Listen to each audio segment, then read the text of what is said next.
I just have been here for like the past, it feels like more than just this season because this thing started in summer last year and now ReZero season 2 is finally done. You know, I'm not going to let it go without sharing my final thoughts on it, which could be different from yours. I just want you to know that. Folks completely misinterpreted my last video, man. They're just like he hates the show. He doesn't like it because he's not willing to rewatch it and doesn't understand shit. I'm just like, I said it was the masterpiece I don't understand. How is me calling something a masterpiece me not liking it? ReZero is a very important anime to me. And if you have not watched ReZero Season 2, I would not recommend watching this video. I would recommend checking out ReZero. That's my first just quick recommendation to you. Just go watch ReZero Season 1, go watch ReZero Season 2, come back here, because gotta do some spoilers. And if it's the first time here, consider subscribing. Or if you've been here repeatedly, as most people, you know, most people that watch your channel aren't subscribed, but they've been here before. If you're one of those people, should subscribe. ReZero Season 2 started off back in like July of last year. I have a thoughts video on part 1. So if you want to know my thoughts on part 1 in more detail, then you can go check out that video. I should be linking in the cards above, or it'll be at the end screen. Summary of my thoughts on ReZero part 1 is there was a lot of misery. There was a lot of misery and a lot of details being thrown at our face. And you know, neither of those are bad things, but they're just things that I acknowledge.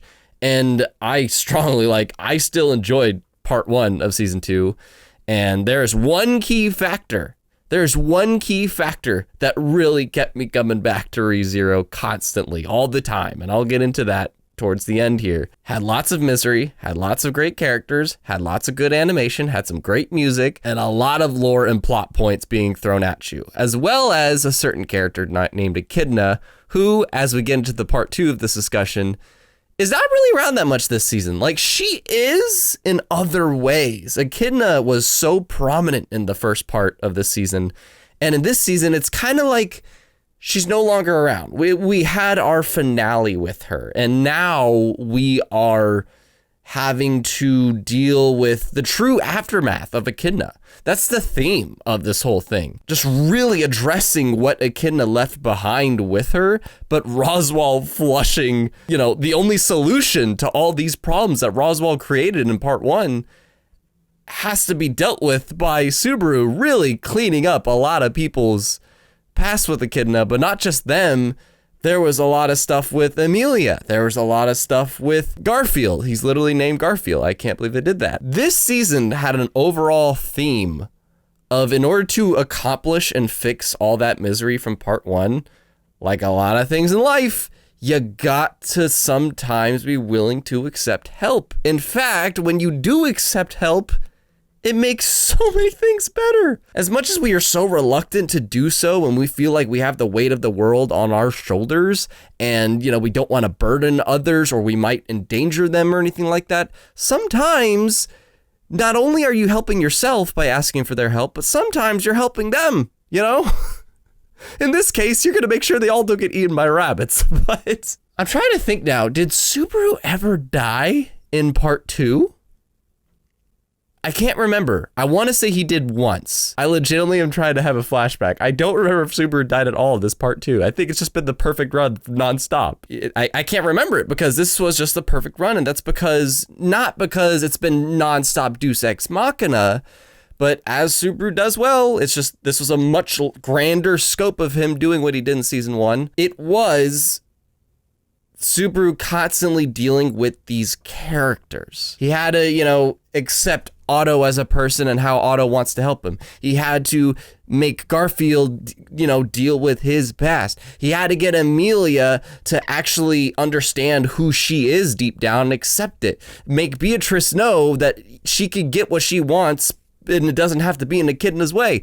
He can prove to Roswaal that sometimes you can make everything work. You know, he had these things that everybody had to accept, and if he could make them succeed, he succeeds. And not a malicious way, he's just killing 2 birds with 1 stone. He's saving everybody, he's saving himself, and he's literally making everybody a better person in the process. And that's powerful shit. And that's what keeps me coming back to ReZero, is all these characters. Like, I put in my previous video about ReZero, a problem that I still have personally. Yes, by the end of it, which I'll talk about the ending, hold on. Yes, by the end of it, I felt, everything was kind of neatly wrapped in a nice bow by the end of it. But to me, that doesn't change the journey. When you get met with certain things and say like Death Note or Attack on Titan or maybe even Steins Gate, they present these things that are mysteries at the time, but they make it clear that you're not meant to understand right now. You're not meant to understand these things. ReZero had a very different approach, at least in my perspective. If we have never read the light novels, if we have never touched any other source material, if we have never listened to any other person explain it, and if we choose not to rewatch it, don't worry. They are giving you the dramatic music. They are making the people get emotional. They are making it so you should feel like you understand it. Season 1, whenever there was mysteries presented, I felt like I didn't, it felt like I wasn't meant to understand it at the time, which is fine. That's totally fine. I don't need to understand it right then and there as long as you present it in a way that makes me feel like that. But in this season, it's a lot at once. This is one giant conflict with a lot of things sprinkled in it. It gets hard to keep all that information unless you are like constantly rewatching the episode and you're listening to people or you've read the light novels. It makes it harder for people like me that are only watching the anime, and I'm not saying everybody, but that's just my one big con with the season. That being said, if I have cons with something, I will always tolerate it if I enjoy the characters. And boy, ReZero has some of the best goddamn characters in the business.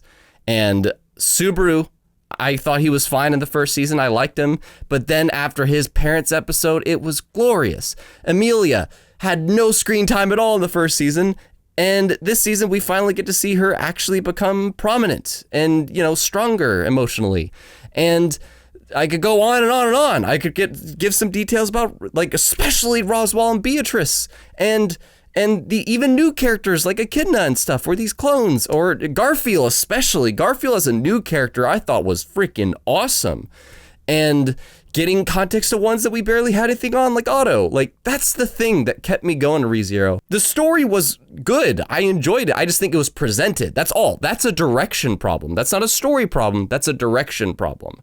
And I think the story was great. I think the plot was great. I think the characters were freaking great. And the music. And how did White Fox get away with making Cody Saka, I forget who they are. How did they get them to get away with making every episode like half an hour? How did they do that? I think there's literally like 4 episodes of this entire show that had an OP or ED in it. I'm sure people want me to talk about the end. I didn't do an episode about Beatrice, which was my main conflict. I wanted to see Beatrice get solved, and it did, and it was beautiful. I think it's just after so many wins, I start to get sensitive to them, after just win. I get it though. I'm not saying I would have changed it because I get it. It's all these things happening at once. There was a point to that. Roswaal was doing that for Subaru. So I get what the point was. But the thing that the giant thing did is the payoff in this last episode.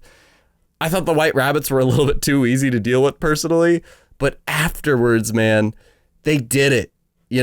The trial's been passed. Roswaal admits defeat and like apologizes. I love that meeting, by the way.